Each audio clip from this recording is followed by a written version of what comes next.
Dr. Sankar V H, Professor of Pediatrics and Geneticist, Nodal Officer, Center of Excellence for Rare Diseases, SAT Hospital, Government Medical College Thiruvananthapuram. Welcome, sir.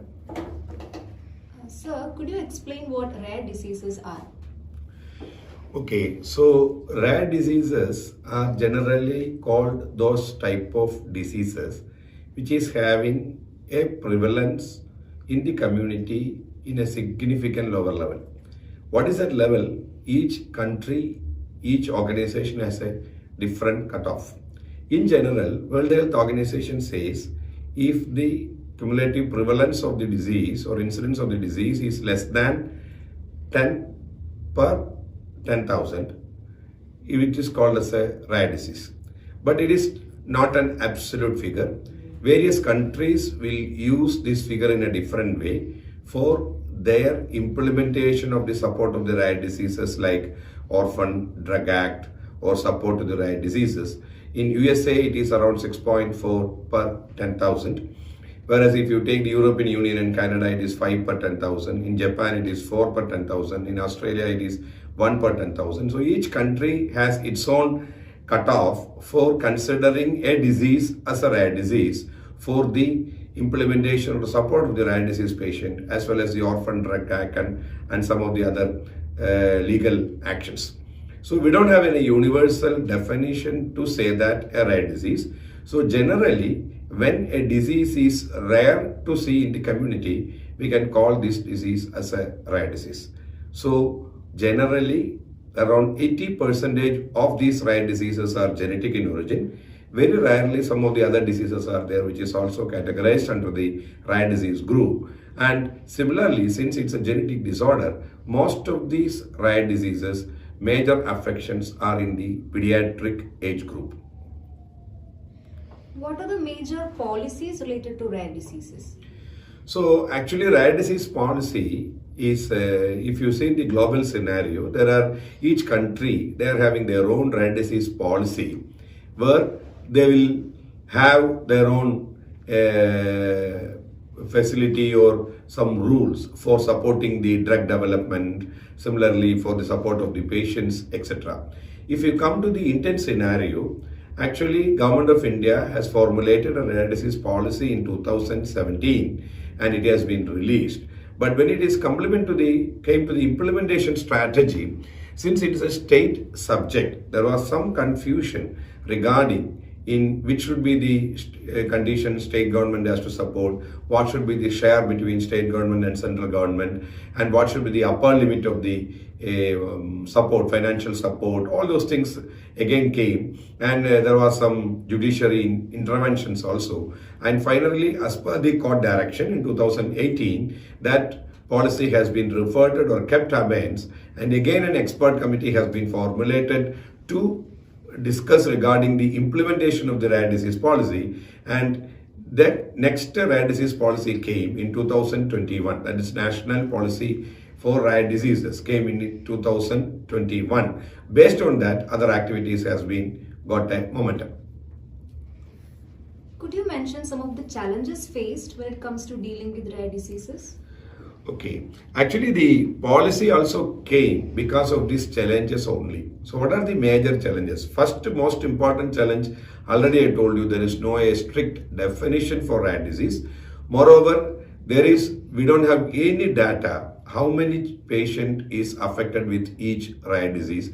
That is difficult to get also, because these are all rare diseases, so not properly diagnosed or reported or taken in the community, and we cannot do like other diseases, we cannot do the data for this type of rare diseases. So we don't have any actual data how many people are affected with this. So for covering this, ICMR, Indian Council of Medical Research, have come with a rare disease registry that is operational for last so many years, but still we know that it is only the diagnostic cases from the higher centers only will be included in this. It may not reflect the actual population data of the rare disease. So lack of data is the one most important challenge we are facing.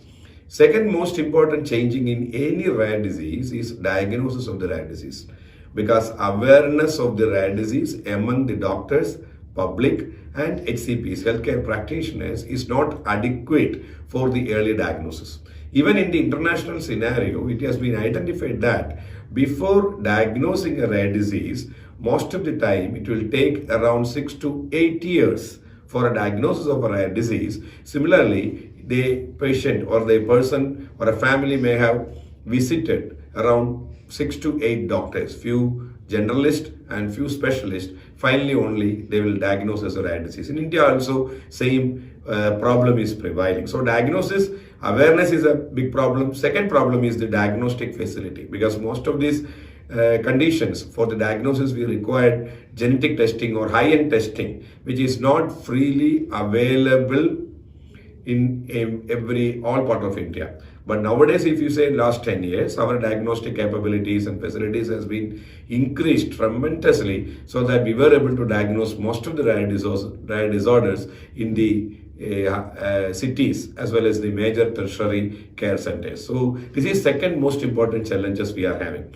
Third important challenge is the treatment, because as already I pointed out, most of these conditions are rare and most of these conditions are genetic diseases. So the treatment facility or treatment options are not available for most of the rare diseases. In a previous study, if you say at 5 years, 10 years back, we will say around 5 to 10% of the rare diseases are only treatable. But most of the other disorders we can give supportive treatment, but definitive treatment is available only for 5 to 10. So availability is also less. Even if it is available, these are all very rare diseases. A new molecule will be identified, so that affordability, the cost of the therapy will be in lakhs and crores. So it is very expensive, and most of the individual patient cannot afford if it is available. So availability is a major issue, affordability is a major issue. So finally, we will end up with the only supportive treatment for most of the rare diseases. Fourth major issue is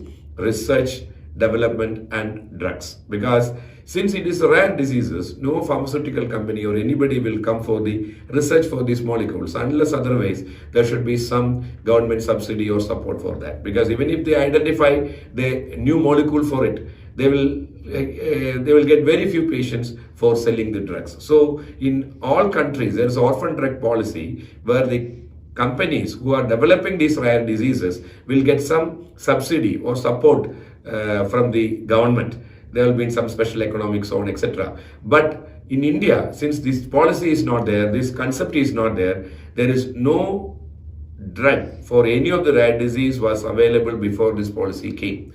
But after the policy, there are a lot of changes are there. But before that, there is no Indian makers or Indian manufacturers are making rare disease drugs. So these are all major challenges we are facing in the rare disease scenario, which may improve with this rare disease policy. What are some of the factors that influence rare disease policy? Are there any policy windows that you specifically observed? Okay, so naturally that's a very important question, because I am seeing this rare disease patient for last 15, 18 years. So if you see in previous years, in 2007, 2008, 2009, even if we talk something about the rare disease, no policymakers or a bureaucrats or politicians or a government is not that much interested in the rare diseases. But suddenly from around 2017, there is a shift. There was some change after 2015. So what were these changes? These changes can be broadly divided into 2-3 major things. One most important thing is the awareness among the public has been, and doctors has been increased, that is rare diseases also we have to treat. Because even though there is no definitive treatment are available, supportive treatment has to be given. They should be cared, they have to support, and prenatal diagnosis and prevention can be done. Similarly, we can do some of the newer molecules may come, so we have to do that. So all these things, awareness creation, increase in awareness was one of the major event. Along with the awareness, since public is aware, they have gone for the court cases, and so we will call it the judiciary activism. There are a lot of judiciary activism, so many court cases, and most of the court has given the verdict that it is a right to live, right to treat. So government has to treat these type of very rare diseases, and government has to have some support system or some policy to say that these children or these families with affected rare disease has to be taken care of. So that's judiciary intervention is the second most important thing. Third most important thing is the industry support.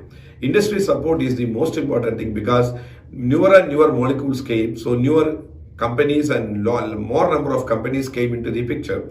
They have given the support in various ways. They have supporting the patient support group, they have supporting the doctors for increase the awareness, they are having a lobbying in the government to say that this policy is required. And in all way, they are also manufacturing and they are decreasing the cost. So in that way, pharmaceutical industry has come with a big way for this increase in the policy. All these three things, that is the patient awareness, patient support groups, judiciary activisms and court interventions, as well as industry support. And of course, doctors' interest is one of the most important, which always is there. I have not included as an extra thing here. All these together, the political commitment has been increased. All these things causes an increase in the government officials and political commitment, and even the government of India as well as most of the states has got interested that we have to do something for these children, which has gone to the policy level and much more than that in last 1 or 2 years. So this is a very important thing, and I think all these things we can consider as a window period or stimulus for creating this policy. How do you look at rare diseases from a public health perspective, especially when it comes to the prevention part?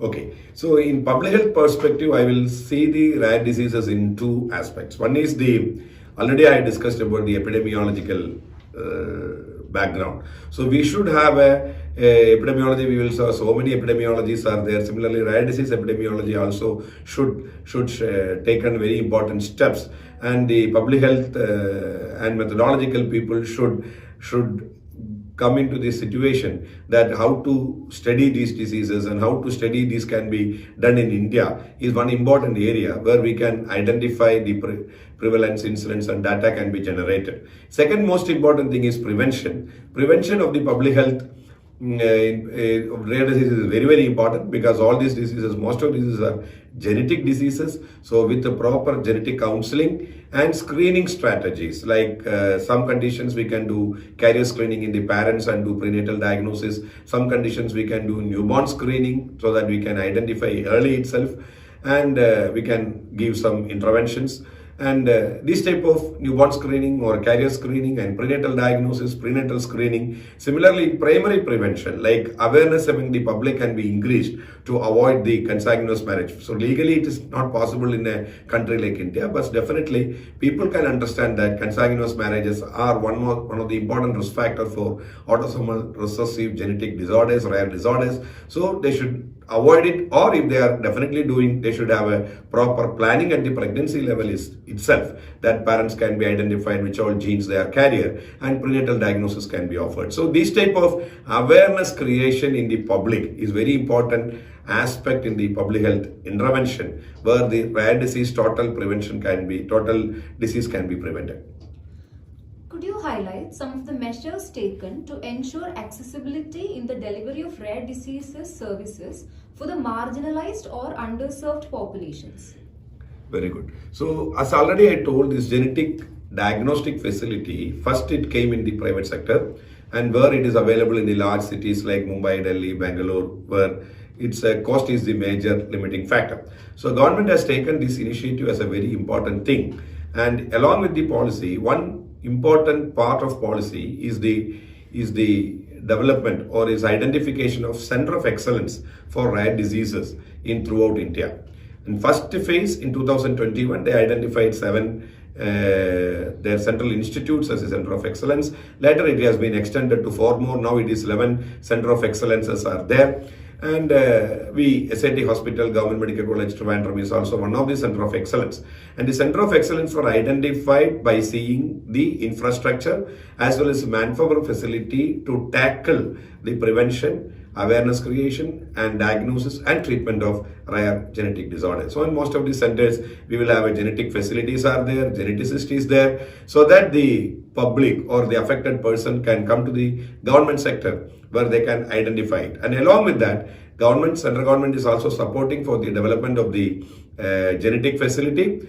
And for the treatment also, they have given some supports, definitely supports like for some of the conditions. I am not going to the details of the condition. There's around 50 conditions has been listed. Those conditions around up to 50 lakhs treatment support is also given from the central government. Along with that, state government has also taken that initiative, and even they have started the Department of Medical Genetics in SIT Hospital, Government Medical College Thiruvananthapuram, which will be the central pillar of all these activities soon. So government has taken this initiative so that it is available, the treatment is available to marginalized people. Prevention aspect is also strengthened by various pamphlet thing for the public to understand that prevention is important. And in the awareness side also, the Center of Excellence will act as a training facility for all doctors in medical colleges and the state for the awareness of rare disease policy and about the rare disease management. That was a very informative session, sir. Thank you so much for your time.